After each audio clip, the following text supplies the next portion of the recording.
Hello everyone. This is today the Hindu newspaper analysis session for UPSC Civil Services examination. Today we will discuss mainly four issues. The first issue is how can India benefit from neurotechnology? Second issue is related to India-Russia relationship. Third issue is AI could widen the inequalities in Asia Pacific. Fourth issue is what is the India Post Dhruv framework? So let's discuss all the issues in detail.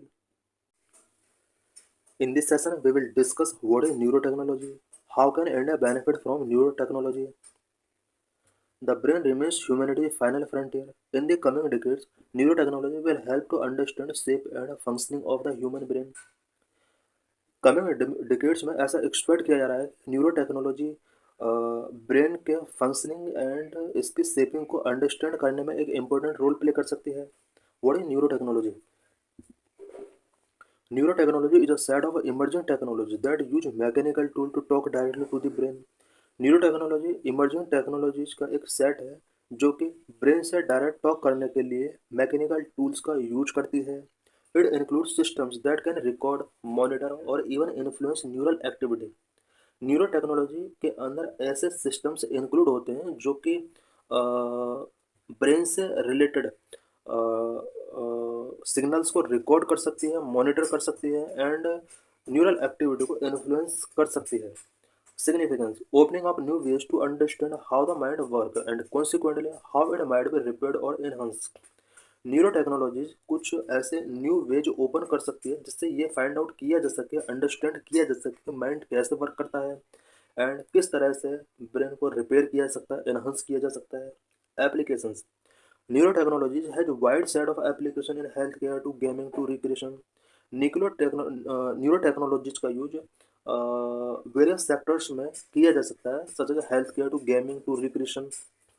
Due to advances in neuroscience, AI, engineering and computing, these devices can now sense or stimulate brain signals in real time.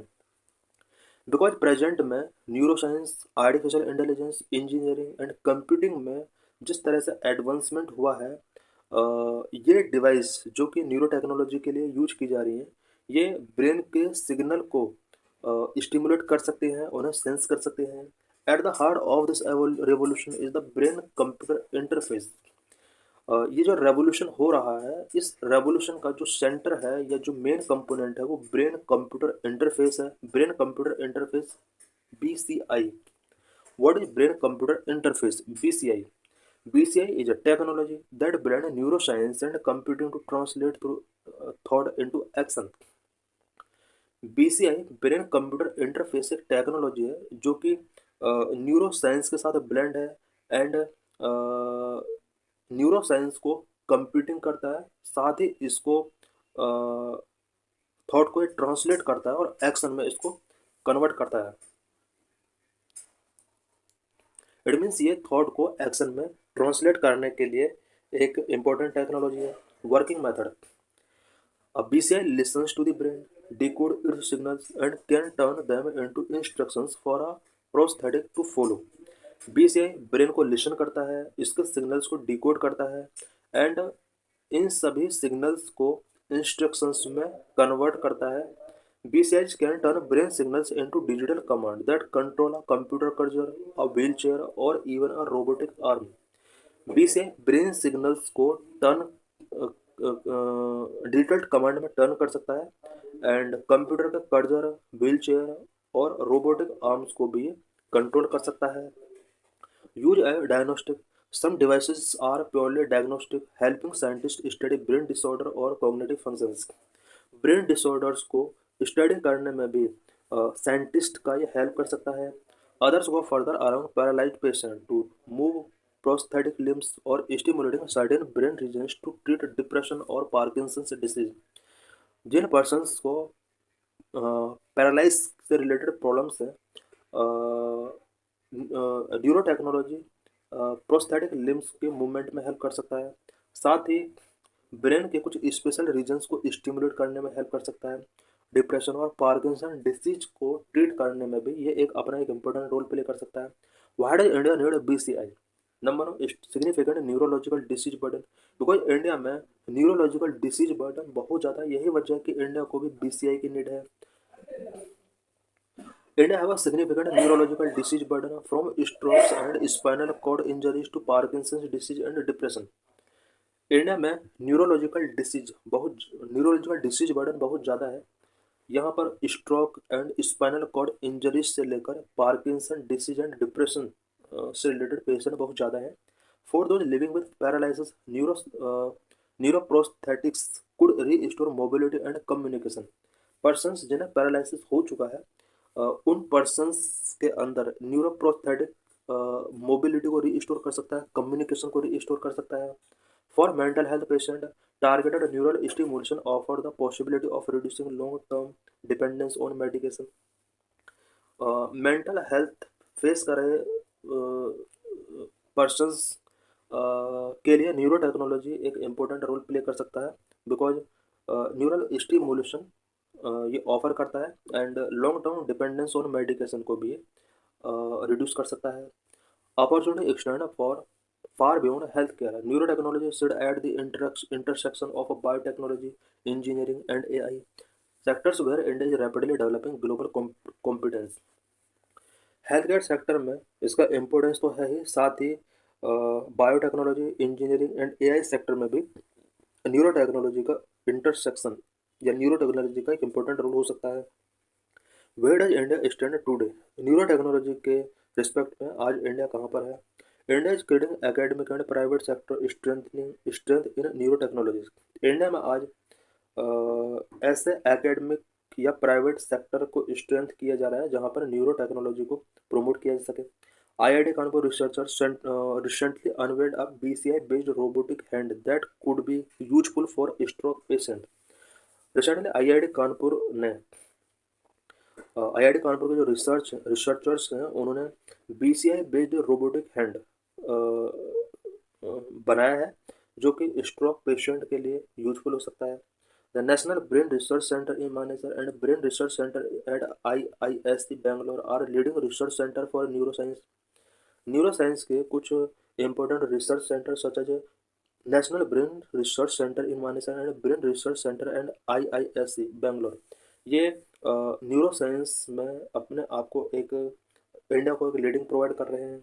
What are other countries doing? The US is the global leader in neuro technology. Neuro technology के respect में US एक global leader है। The China brain project 2016 to 2030 focus on understanding cognition, developing brain inspired AI and treating neurological disorder. European Union and Chile are pioneering law for BCH and neuro rights. Conclusion: need regulatory support. If there is lack of regulatory support, BCI development and adoption will be third. अगर India में regulatory support नहीं होगा then BCI के development and adoption को better तरीके से achieve नहीं किया जा सकता है।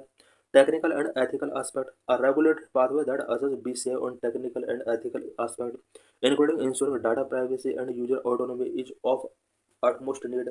A public engagement strategy to discuss the benefit and risk of BCI would help in understanding publicly perception of this technology. BCI के क्या क्या रिस्क हो सकते हैं, क्या क्या बेनिफिट हैं, इससे रिलेटेड पब्लिक के अंदर अवेयरनेस हमें पैदा करना होगा। पब्लिक इंगेजमेंट स्ट्रेटजी को हमें इन्हांस करना होगा सो दैट पब्लिक टेक्नोलॉजीज के प्रति जो परसेप्शन बना हुआ है उसको अंडरस्टैंड कर सके। In this session we will discuss about India Russia relations via news. Recently, the 23rd India-Russia Summit was held in New Delhi. This year is the 25th anniversary of Declaration of Strategic Partnership between India and Russia. The declaration was signed in the year 2000. Recently, India और Russia के between 23rd summit new Delhi में हुआ है। 2025 में India और Russia के between strategic partnership का 25th anniversary के तौर पर सेलिब्रेट किया जा रहा है।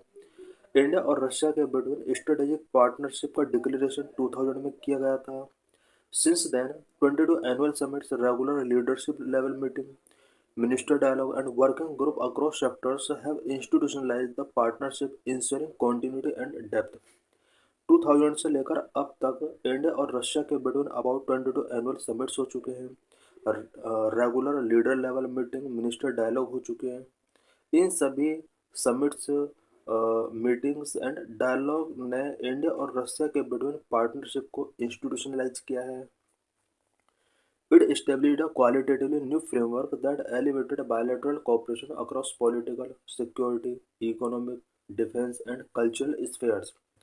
इन सभी डायलॉग, मीटिंग्स एंड समिट्स की वजह से इंडिया और रशिया के between political, security, economic, defence and cultural sphere में बायलैटरल कोऑपरेशन एलिवेट हुए हैं। Core pillars of India Russia partnership. India Russia partnership के कोर पिलर्स क्या क्या हैं? Number 1, political and diplomatic convergence. Number 2, defence and security. Number 3, energy security. Number 4, trade and economic. Number 5, connectivity. Number 6, enhances technological capability. Number 7, cultural and people to people ties. Number 1, political and diplomatic convergence. Annual summit is at its centerpiece. India और Russia के between political and diplomatic convergence के centre piece के तौर पर इन सभी annual summits को देखा जाता है जो इंडिया और रशिया के बिटवीन होते हैं। Beyond summit, the both nations coordinate closely through ministerial exchange, 2+2 dialogue and forums like UN, G20, BRICS, SCO, etc. India और रशिया के बिटवीन समिट्स होते हैं, बट इन समिट्स के बियॉन्ड दोनों कंट्रीज के बिटवीन मिनिस्ट्रियल एक्सचेंज होते हैं, 2+2 डायलॉग होते हैं। कुछ important forums like UN, G20, BRICS, SCO, इन सभी फॉरम्स में भी दोनों कंट्रीज का पार्टिसिपेशन है। Russia also back India's bid for a permanent seat on the UN security council. UN security council में परमानेंट सीट टेकिंग करने के लिए इंडिया का एक लॉन्ग टाइम से बिड रहा है। रशिया ने इस बिड को कंप्लीट करने के लिए या इंडिया को यूएन सिक्योरिटी काउंसिल का परमानेंट मेंबर बनाने के लिए ऑलवेज इसका सपोर्ट किया है रशिया ने। Number 2, defence and security. Russia is India top military supplier accounting for 36% of total defence import during 2020-24। Russia India का टॉप मिलिट्री सप्लायर कंट्री है। 2020 टू 2024 के बिटवीन इंडिया ने जितने भी डिफेंस इंपोर्ट किए हैं उसका 36% इंपोर्ट रशिया से किया है। For example, S-400 air defence system, MiG-29 Naval fighter aircraft. India ने रशिया से S-400 air defence system and MiG-29 Naval fighter aircraft purchase किया है। Defense ties had evolved from a buyer-seller model to joint research, development and production of advanced defense technology. India और Russia के बीच जो defence ties है वो buyer and seller model से start हुए थे और एडवांस डिफेंस टेक्नोलॉजीज के रिसर्च, डेवलपमेंट एंड प्रोडक्शन तक ये पहुँचे हैं। इट मीन्स प्रेजेंट में इंडिया और रशिया दोनों एडवांस डिफेंस टेक्नोलॉजीज पर रिसर्च कर रहे हैं, डेवलप कर रहे हैं, प्रोडक्शन कर रहे हैं। For example, BrahMos cruise missile. BrahMos cruise missile का इंडिया और रशिया दोनों मिलकर डेवलप कर रहे हैं, प्रोडक्शन कर रहे हैं, इससे रिलेटेड रिसर्च कर रहे हैं। Conduct military exercise Indra and एविया Indra. India और रशिया दोनों ही कुछ मिलिट्री एक्सरसाइज कंडक्ट करते हैं। For example, Indra and एविया Indra. Number 3, energy security. Russia is the largest crude oil supplier to India. It supplies oil to India at a discounted price. Russia India का largest crude oil supplier है। Russia India को discounted price पर oil supply करता है। Some of India largest state owned and private companies have invested in the Russia far east RFE, including ONGC's investment in oil and gas project. India के कुछ largest state owned and private companies Russia far east RFE में invest कर रहे हैं। For example, ONGC ने Russia के oil and gas project में invest किया हुआ है। Promote nuclear energy development. India और रशिया दोनों ही न्यूक्लियर एनर्जी डेवलपमेंट को प्रमोट कर रहे हैं। For example, Kudankulam nuclear power plant Tamil Nadu. Tamil Nadu में जो कुंडनकुलम न्यूक्लियर पावर प्लांट बना है वो रशिया की हेल्प से ही इसको कंस्ट्रक्ट किया गया था। Number 4, trade and economic. Bilateral trade between India and Russia reached a record high of $68.7 billion in financial year 2024-2025. Last financial year में इंडिया और रसिया के बिटवीन बायलैटरल ट्रेड हाईएस्ट रहा है। यूएसडी 68.7 बिलियन तक ये ट्रेड रीच हुआ। Target $100 billion bye 2030।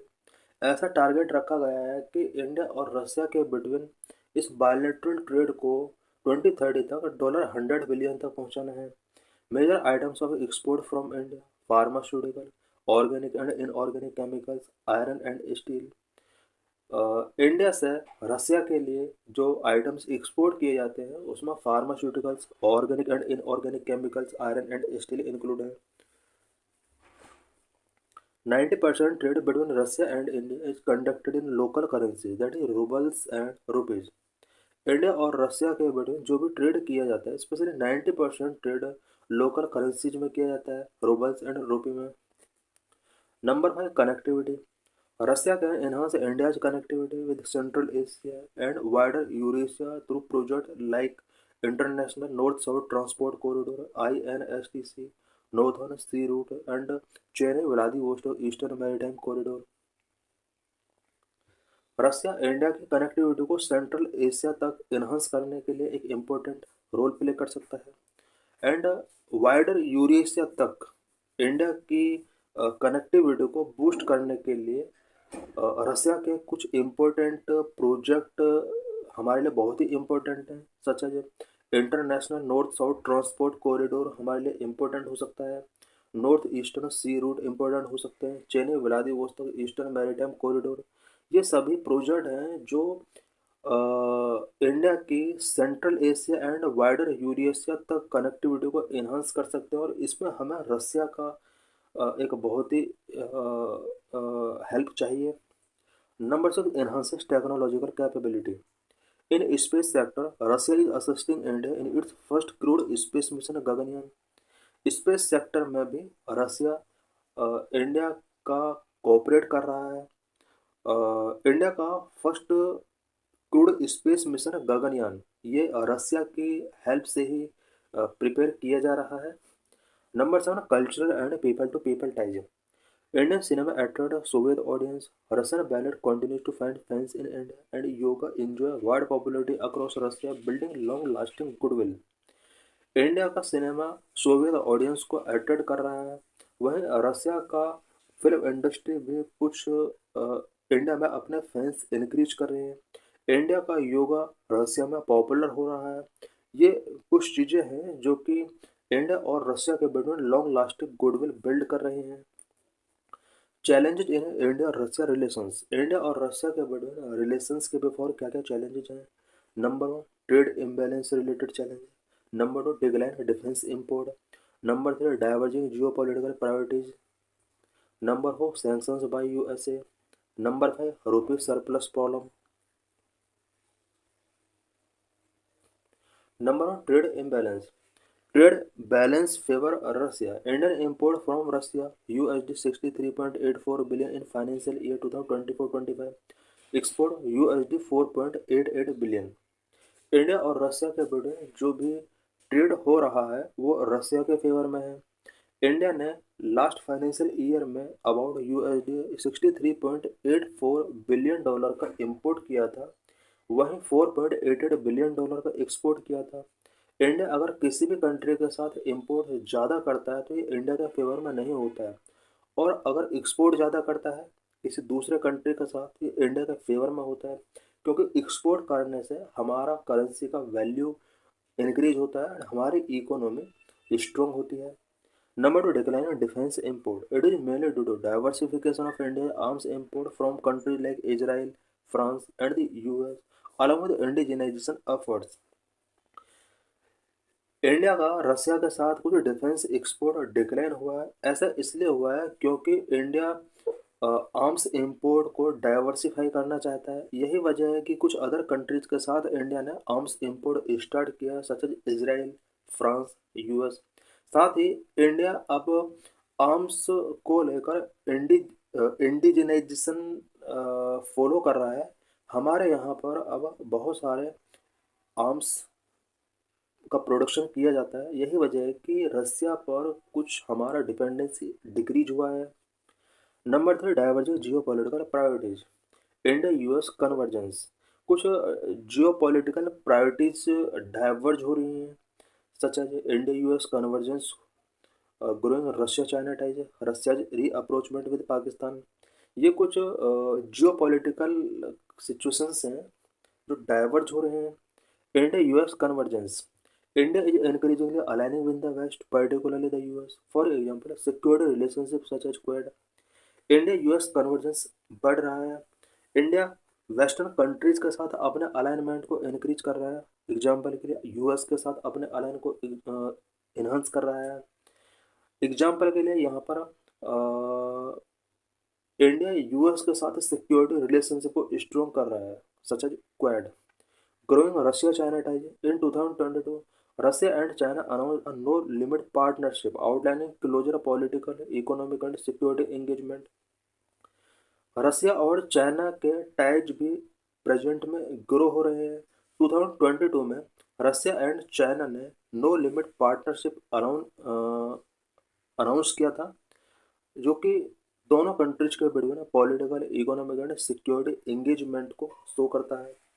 रसिया री अप्रोचमेंट with Pakistan, रसिया और पाकिस्तान के भी यहाँ पर रिलेशंस स्ट्रॉन्ग हो रहे हैं। For example, recent cooperation between Pakistan and Russia includes defence initiative like joint counter terrorism drills and naval exercise. Recent में इंडिया और रसिया, पाकिस्तान और रसिया के बिटवीन कुछ डिफेंस इनिशिएटिव टेकिंग किए गए, such as joint counter terrorism drills and naval exercise दोनों countries के between किए गए हैं।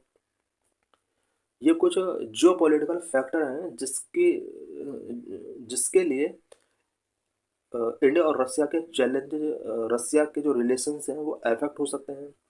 Number 4, sanctions by USA. No major military deal with Russia have been concluded by India since the S-400 deal to avoid US sanctions under countering America's adversaries through Sanction Act 2017।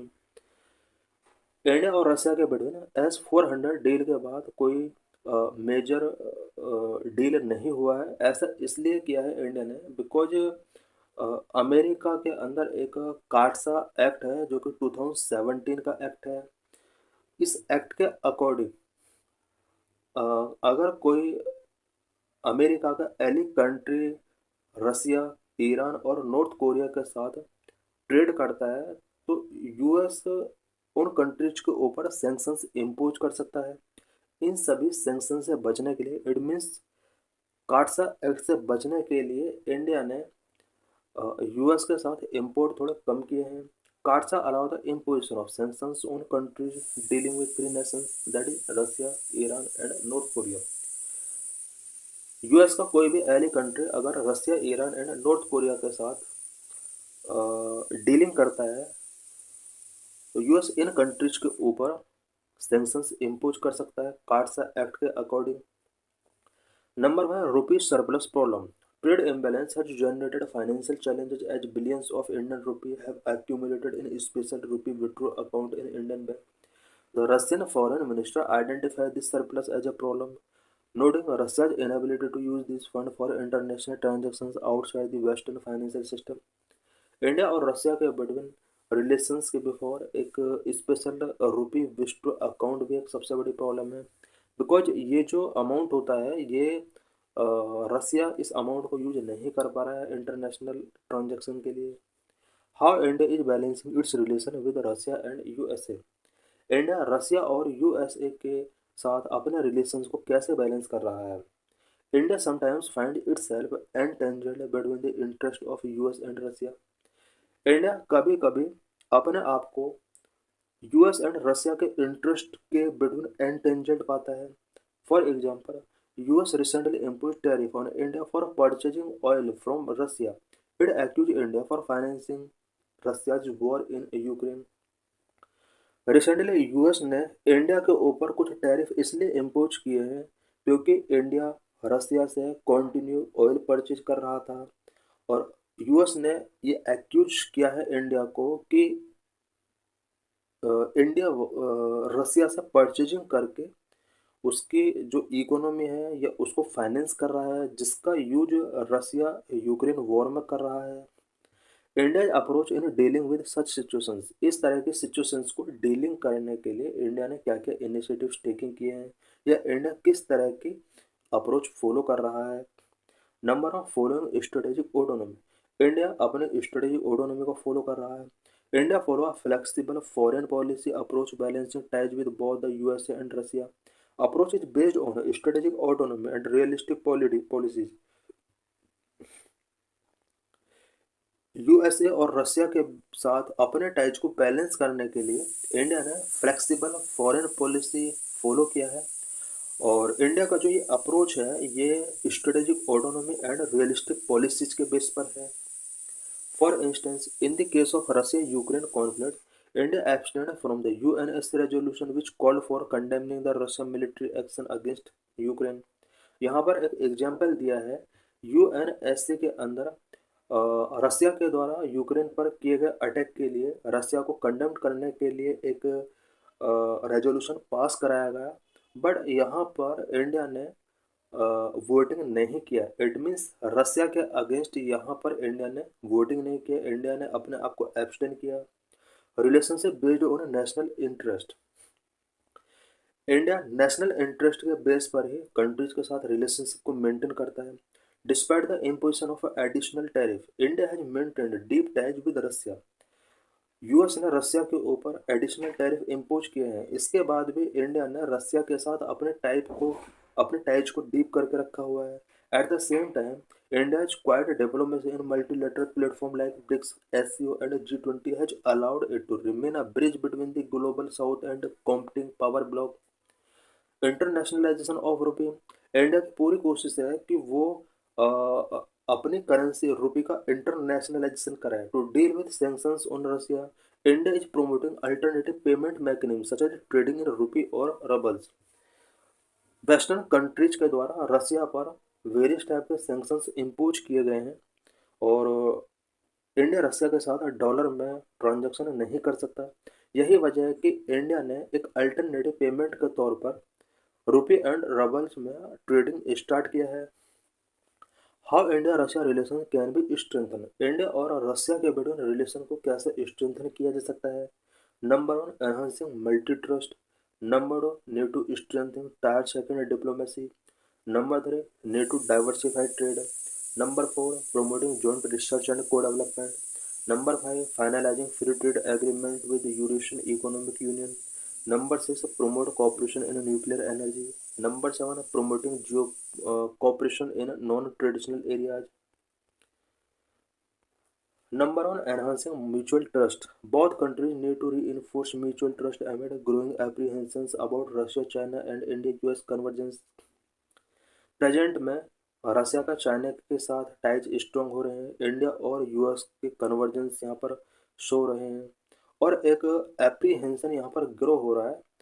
But India और रसिया दोनों को अपने mutual trust को यहाँ पर री enforce करना होगा। Number one, need to strengthening tier second diplomacy, strengthening contact with the new generation as well as academia and stationing Indian correspondence in the Russia. New generation and academia के contact को हमें strengthen करना होगा। Number three, need to diversify trade, दोनों countries के between trade को diversify करना होगा। Indo Russia trade should expand beyond oil, incorporating product from traditional sector such as IT, textile, agriculture etcetera. It will promote India's export to Russia. India को चाहिए कि वो Russia के साथ अपने जो भी एक्सपोर्ट है उसको डाइवर्सिफाई करे। और ट्रेडिशनली इंडिया रसिया से ऑयल खरीदता रहा है, बट इंडिया को अब टेक्सटाइल एग्रीकल्चर आइटम्स को रसिया के लिए एक्सपोर्ट करना चाहिए, इससे इंडिया का एक्सपोर्ट इंक्रीज होगा। Number four, promoting joint research and को डेवलपमेंट, दोनों कंट्रीज को जॉइंट रिसर्च एंड को डेवलपमेंट को प्रमोट करना होगा। Building on a past success like BrahMos missile and AK-203 rifles, future collaboration should focus on next generation defence technology. India और Russia के बीच joint research and को development किए जाते रहे हैं, और BrahMos missile and AK-203 rifle से रिलेटेड भी रिसर्च एंड डेवलपमेंट किए गए और सक्सेस रहे हैं। पास्ट सक्सेस के बेस पर इंडिया और रसिया को फ्यूचर कोलैबोरेशन करने होंगे और नेक्स्ट जनरेशन डिफेंस टेक्नोलॉजीज पर फोकस करना होगा। Number 5, finalising free trade agreement with Eurasian economic union. Russia is a key member of EAEU। India को यूरेशियन इकोनॉमिक यूनियन EAEU के साथ फ्री ट्रेड एग्रीमेंट को फाइनल करना होगा, बिकॉज रसिया भी EAEU का एक की पार्टनर है। Number 6, promote cooperation in nuclear energy. India और रसिया को न्यूक्लियर एनर्जी में भी कॉपरेशन को इंक्रीज करना होगा। Russia can help India in developing small modular reactors. India को अगर स्मॉल मॉड्यूलर रिएक्टर्स को डेवलप करना है तो इसमें रसिया हमारी एक इम्पोर्टेंट हेल्प कर सकता है। Number 7, promoting cooperation in non traditional areas like AI, cyber security etcetera. Non traditional areas में भी दोनों कंट्रीज को एक दूसरे को कोऑपरेट करना होगा, such as AI, artificial intelligence sector में कोऑपरेशन को इन्हांस करना होगा, साइबर सिक्योरिटी में कोऑपरेशन को इन्हांस करना होगा। In this lecture, we will discuss how artificial intelligence widen inequalities in society. Artificial intelligence society में inequalities को कैसे वाइड कर सकता है। Artificial intelligence could widen inequalities through job displacement in low-skilled sectors, exacerbation of a digital divide, the concentration of wealth and power among a small group who control the technology. Artificial intelligence society में inequalities को wide कर सकता है। इसके लिए यहाँ पर 3 condition दी हुई है कि किस तरह से आर्टिफिशियल इंटेलिजेंस सोसाइटी में इनइक्वालिटीज को इंक्रीज कर सकता है। Number 1, job displacement in low skilled sector. Artificial intelligence low skilled sector में जॉब को डिस्प्लेस कर सकता है एंड डिजिटल डिवाइड को एक्सेसरबेट कर सकता है एंड पावर एंड वेल्थ के कंसंट्रेशन को एक स्मॉल ग्रुप तक लिमिट कर सकता है जो कि टेक्नोलॉजी को कंट्रोल कर रहे हैं। How artificial intelligence could widen inequality. Artificial intelligence किस तरह से इनइक्वालिटी को वाइडन कर सकता है। Number 1, job displacement and wage stagnation. Number 2, exacerbation of the digital divide. Number 3, unequal access to quality education and health care. Number 4, concentration of wealth and power. Number 5, algorithmic bias. Number 6, global inequality. Number 1, job displacement and wage stagnation. AI-driven automation poses a significant threat to routine and low-skilled jobs in sectors like manufacturing, customer services, call centers, and data entry. India के कुछ special sector such as manufacturing, customer care and data entry, इन सभी sectors में low skilled job को displace करने में artificial driving automation system का एक इम्पोर्टेंट रोल हो सकता है। इट मीन्स इन सभी सेक्टर में जॉब स्किल्ड जॉब की नीड होती है और वर्कर्स के अंदर अगर स्किल नहीं होगा then AI driven automation system को यहाँ पर इंस्टॉल किया जाएगा। इट मीन्स यहाँ पर जॉब डिस्प्लेसमेंट में आर्टिफिशियल इंटेलिजेंस एक इम्पोर्टेंट रोल प्ले कर रहा है और सोसाइटी के अंदर इस तरह से इनइक्वालिटी इंक्रीज हो सकती है। The World Economic Forum estimate that AI may displace millions of jobs globally, disproportionately affecting the informal workforce, which often lacks social security net and retraining opportunities. World economic forum ने ये estimate किया है कि artificial intelligence millions of job को globally displace कर सकता है। Informal workforce इसकी वजह से अफेक्ट हो सकती है बिकॉज बहुत सारे वर्कर्स हैं जो इनफॉर्मल सेक्टर से वर्क करते हैं और इनका जो जॉब सिक्योरिटी है वो यहाँ पर अफेक्ट हो सकता है आर्टिफिशियल ड्राइवन मॉडल के through. The jobs created by AI are often high skill, leading to a significant skill mismatch and a potential white-collar recession in some sectors. Artificial intelligence के अंदर हाई स्किल होता है और यही वजह है कि ज़्यादातर सेक्टर्स में आर्टिफिशियल इंटेलिजेंस का यूज अब बढ़ जाएगा और लो स्किल वर्कर्स को वहाँ से डिस्प्लेस किया जाएगा। Number 2, exacerbation of digital divide. Artificial intelligence digital divide को एक्सेसरबेट कर सकता है। The benefit of AI are concentrated in region and communities with advanced digital infrastructure, reliable electricity and high internet penetration. Artificial intelligence का benefit कुछ special areas, कुछ special communities तक ही concentrate हो सकता है, स्पेशली जिन एरियाज में डिजिटल इंफ्रास्ट्रक्चर एडवांस है, रिलायबल इलेक्ट्रिसिटी अवेलेबल है, इंटरनेट पेनिट्रेशन हाई है। इन एरियाज तक ही एआई के बेनिफिट कंसंट्रेट हो सकते हैं। Rural and marginalised communities with limited access to technology and digital literacy deepening the urban rural divide. Rural and marginalised community जहाँ पर टेक्नोलॉजी का एक्सेस लिमिटेड है एंड डिजिटल लिटरेसी बहुत ज़्यादा नहीं है, इन एरियाज में एआई के बेनिफिट नहीं पहुंच सकते और इस तरह से urban and rural divide deep होता है। Number 3, unequal access to quality education and health care.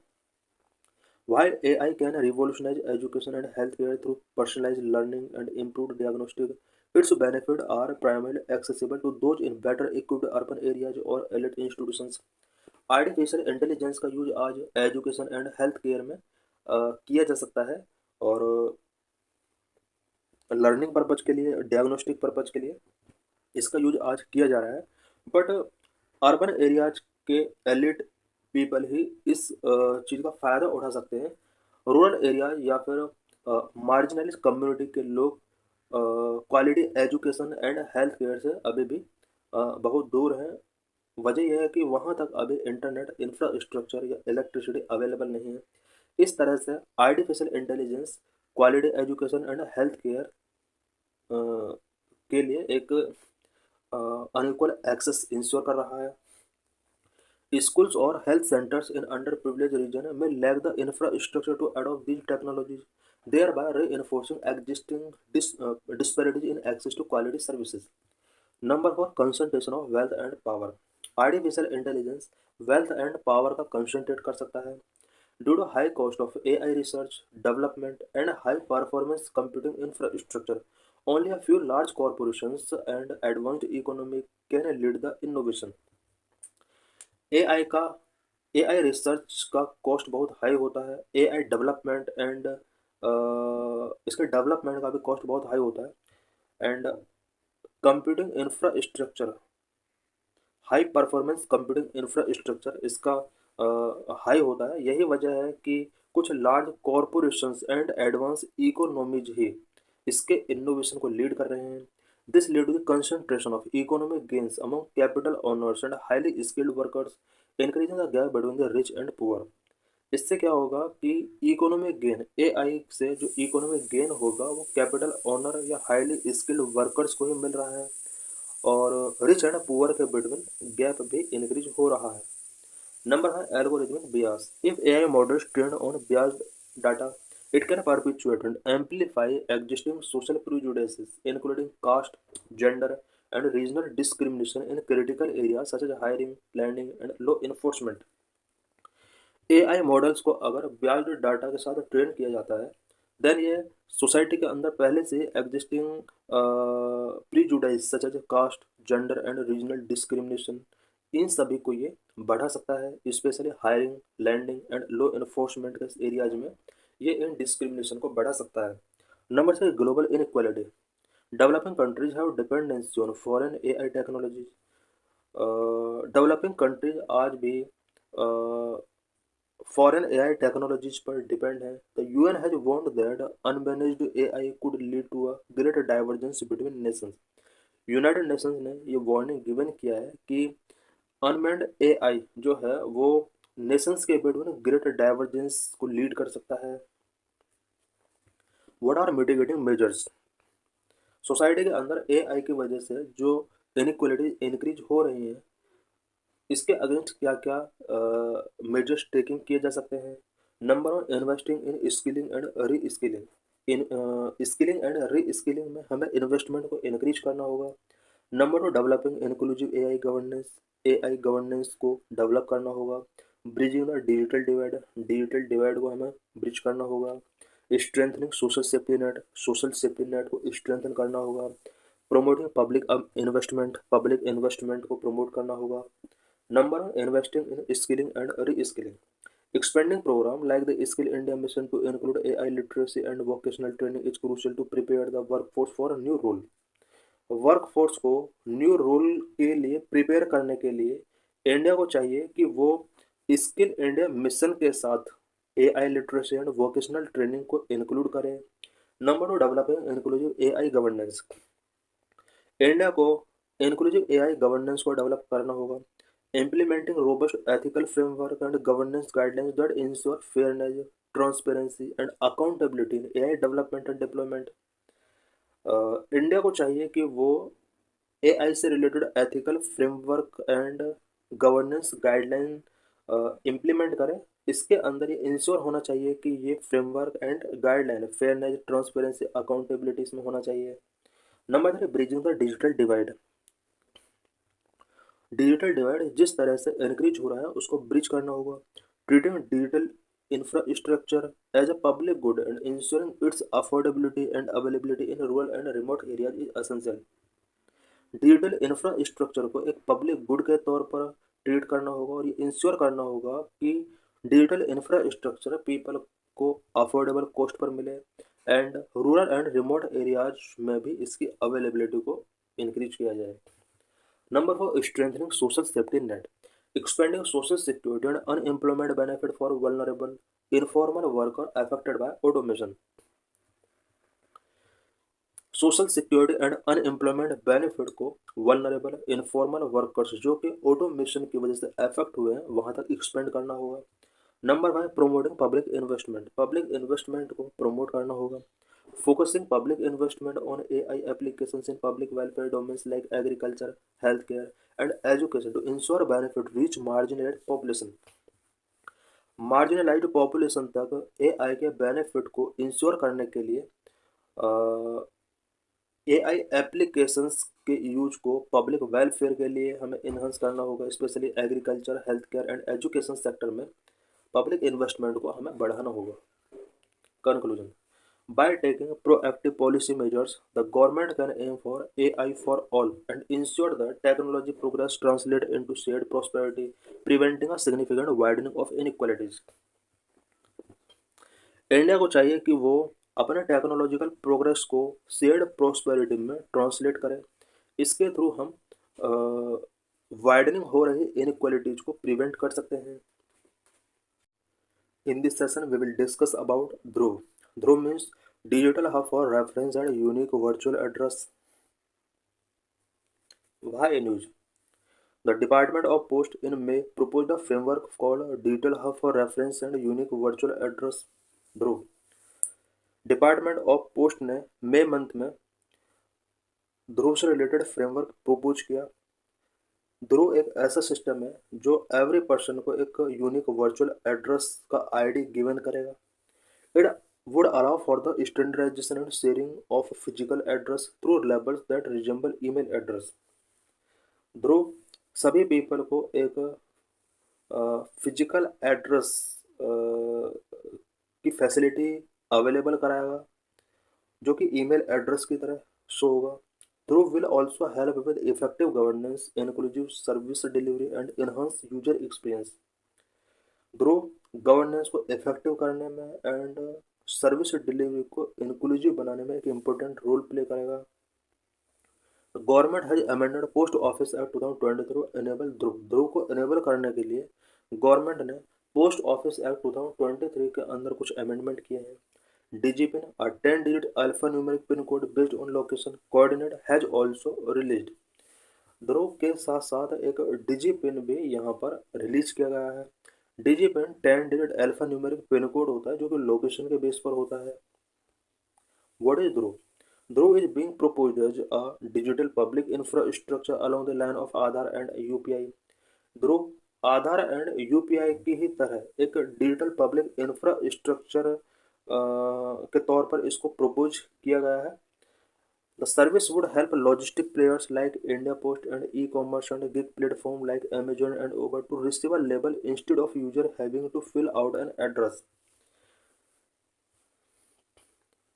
Dhruv service logistic players के लिए एक इम्पोर्टेंट रोल प्ले करेगा such as India post, e commerce platform, gig platforms like Amazon and Uber. इन सभी के लिए एक इम्पोर्टेंट रोल प्ले करेगा। जिस तरह से कस्टमर को बार बार अपना एड्रेस फिल करना होता है अब कस्टमर को बार बार अपना एड्रेस फिल करने की जरूरत नहीं है। अब ध्रुव के थ्रू ही सारी सर्विस अवेलेबल हो सकती है। DIGIPIN would be an open source location pin system. Every 12 square metre block in India has its own unique DIGIPIN. DIGIPIN जो होता है वो open source location pin system होता है और एवरी 12 स्क्वायर किलोमीटर ब्लॉक में इंडिया के अंदर यूनिक डिजिपिन प्रोवाइड कराया जाता है। सिग्निफिकेंस ऑफ ध्रुव, ध्रुव का क्या सिग्निफिकेंस होगा? Number, allow for the standardisation and sharing of physical address through labels that resemble email address. Dhruva physical address को स्टैंडर्डाइज करने में एक इम्पोर्टेंट रोल प्ले कर सकता है और ईमेल की तरह ही रिजेंबल होगा। Number 2, help in effective governance, inclusive service delivery and enhance user experience. Effective governance के लिए, इंक्लूसिव सर्विस डिलीवरी के लिए एंड यूजर एक्सपीरियंस को एनहांस करने के लिए ध्रुव एक इम्पोर्टेंट रोल प्ले कर सकता है। So thanks for watching this video.